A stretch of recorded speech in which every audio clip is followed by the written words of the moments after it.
আজি লৈ আহিছোঁ HS ছেকেণ্ড ইয়াৰৰ ইকনমিক্স যিটো পাঠ্যক্ৰম সেই পাঠ্যক্ৰমৰ সিলেবাস এই সিলেবাসত কি সন্নিবিষ্ট কৰা আছে আৰু কোনটো সাবজেক্টত কিমান মাৰ্ক থাকিব আৰু কোনটোত কিমানটা পিৰিয়ড এলটেড কৰা আছে সকলো কথাখিনি আমি ভালকৈ ডিসকাশন কৰিম। ভিডিওটো তোমালোকে শেষলৈকে দেখি থাকক আৰু ভাল লাগিলে লাইক কমেন্ট আৰু সাবস্ক্ৰাইব কৰি দিব চেনেলটো। তো লৈ আহিছোঁ আজিৰ ভিডিও। তো আজি আমি এই ভিডিওত আমি আমাৰ যি ইকনমিক্স যিটো দিয়া আছে ইকনমিক্স সাবজেক্টটো তাৰ আমি ভিডিও এইটোত আলোচনা কৰিছোঁ। বিশেষকৈ তেওঁলোকৰ সিলেবাস ৰিলেটেড আমি তোমালোকৰ সুবিধাৰ্থে সিলেবাসত কি আছে সিলেবাসত কি দিয়া আছে নাই সকলোখিনি আমি ইয়াতে ভিডিওটো সামৰি লৈছোঁ। তো আহক চাওঁ जो revise syllabus for higher secondary second year course এইটো দিয়া আছে ৰিভাইজ সিলেবাসটো। তো সকলোৱে চাওক এবাৰ সিলেবাসটো লাষ্টলৈকে।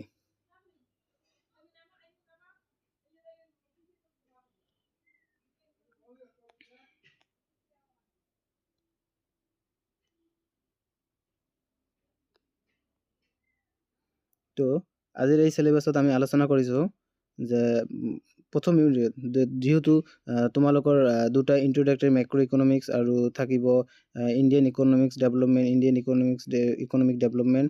তো এই দুটাৰ ওপৰত আমি আলোচনা কৰিম, বিশেষকৈ আলোচনা কৰিম। তো সকলোৱে চাই থাকক ভিডিওটো লাষ্টলৈকে।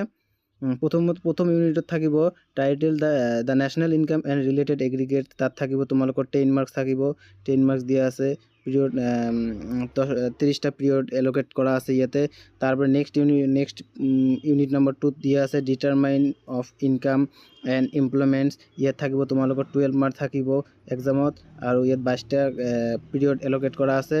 তাৰপৰে থাকিব মানি এণ্ড বেংকিং যিটো চেপ্টাৰ নাম্বাৰ অৰ্থাৎ ইউনিট নাম্বাৰ 3 তাত থাকিব তোমালোকৰ 6 মাৰ্ক থাকিব। এইটো 12টা পিৰিয়ড এলোটেড কৰা আছে।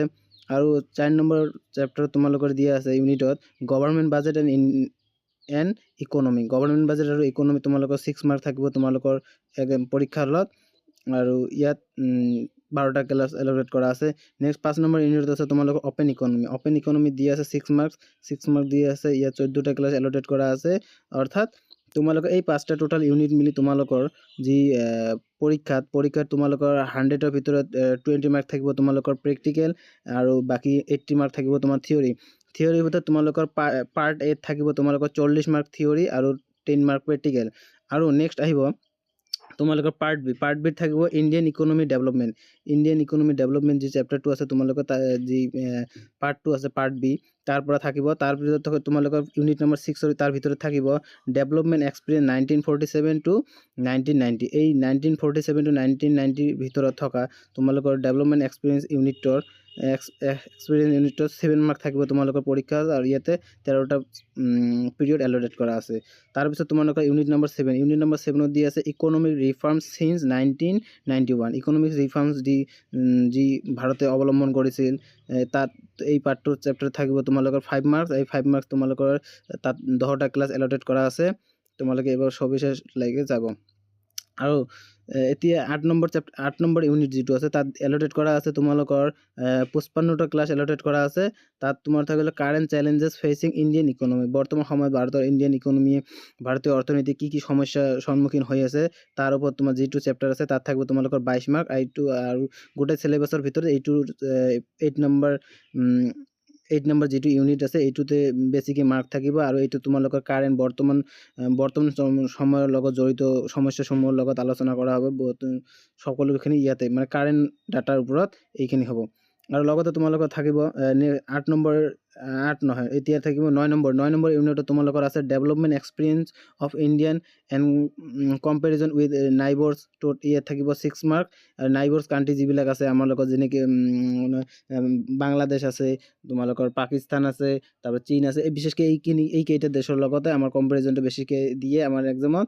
তো এই তোমালোকৰ এই পাৰ্ট এ থাকিব 40 মাৰ্ক আৰু পাৰ্ট বি থাকিব তোমালোকৰ 40 মাৰ্ক আৰু 20 মাৰ্ক থাকিব তোমালোকৰ প্ৰেক্টিকেল। আৰু তোমালোকে ইয়াতে সবিশেষ চাব আৰু ইয়াতে আমাৰ নেশ্যনেল ইনকামৰ আৰু ৰিলেটেড এগ্ৰিকালচাৰৰ ভিতৰত কি থাকিব সেইখিনি গোটেইখিনি ইয়াত দিয়া আছে। তোমালোকে এটি ভালকৈ চাব, এইবিলাক ভালকৈ চাব। তাৰপিছত আৰু দিয়া আছে তোমালোকৰ এতিয়া দিয়া আছে তোমালোকৰ নেশ্যনেল ইনকামৰ নেশ্যনেল ইনকামৰখন গ'ল।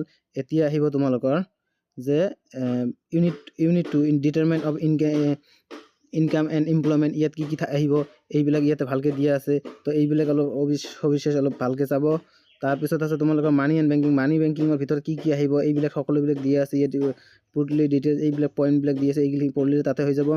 তাৰপৰা তোমালোকৰ দিয়া আছে government budget and economy. Government budget আৰু ইকনমিৰ ভিতৰত কি আছে ইয়াতে দিয়া আছে সকলোখিনি। তোমালোকে এইবোৰ ভালকৈ চাব সকলোখিনি। ইয়াৰ ভিতৰত কি ইউনিট তোমালোকৰ এক্সামত আহিব, এইখিনিৰ ভিতৰতে তোমালোকৰ এক্সামত থাকিব, ইয়াৰ বাহিৰে কোনো নাথাকে। তো এইখিনি ভালকৈ তোমালোকে এইবাৰ চাব। তাৰপিছত তোমালোকৰ যি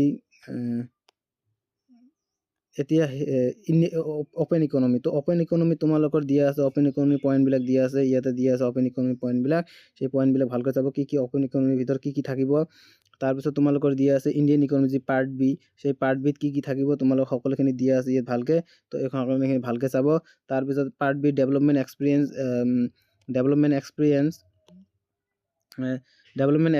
1947 to 1990।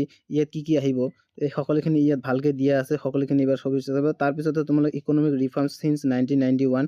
ইয়াত মাৰ্ক থাকিব 5 মাৰ্ক। তো এই ইকনমিক ৰিফৰ্মৰ ভিতৰত কি আহিব লিবাৰেলাইজেশ্যন, প্ৰাইভেটাইজেশ্যন, গ্ল'বেলাইজেশ্যন এইখিনি আহিব। তাৰপিছত তোমালোকে লিবাৰেলাইজেশ্যন, গ্ল'বেলাইজেশ্যন, প্ৰাইভেটাইজেশ্যন এইবিলাক ফিচাৰ্ছবিলাক আহিব।